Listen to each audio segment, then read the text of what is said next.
Hey guys, Mike Davis, Bettendorf, Stanford here again. This is kind of a little follow-up video to the video we did on the bottom slicer.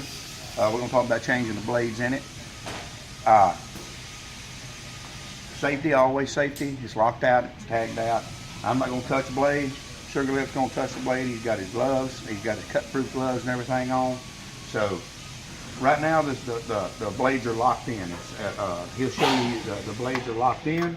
Our splitter blades are up in the position to slice the bottom of the bung for clearance for the blade stem. Now if we can kind of zoom down here a little bit, I'll kind of show you what's going on down here. This is your release lever. You're going to pull the release lever back. That's going to lower your splitter blades out of the way and allow you to pull the blades out. Now, Sam's going to show you how to put them blades back in. We got a groove cut in them. All you do is you slide them down in the spindle, rotate it till it pops in on both of them. There you go. They're down. Now I'm going to pull this lever.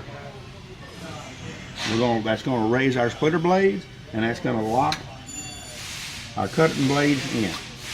Now if we can get down close here, we'll kind of try to show you what's going on. This is on a pivot system, so when I pull back on this lever, that lowers those splitter blades. And if we can see on the film back here where my finger is, that also, if you can look, also engages or disengages your spindle release cap, which allows the blade to come out.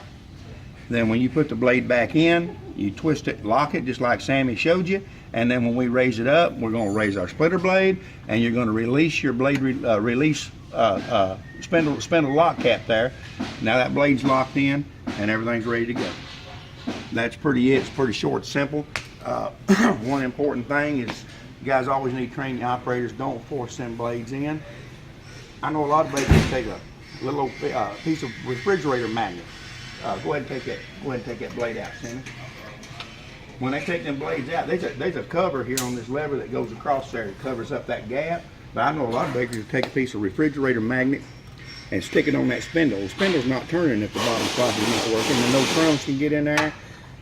Some bakeries put tape on it, some, you know, whatever. You don't really, it's not made for nothing. That's about it for this one. A lot of noise. I apologize. We're working. So we'll get you another video out in a few days. Thank you.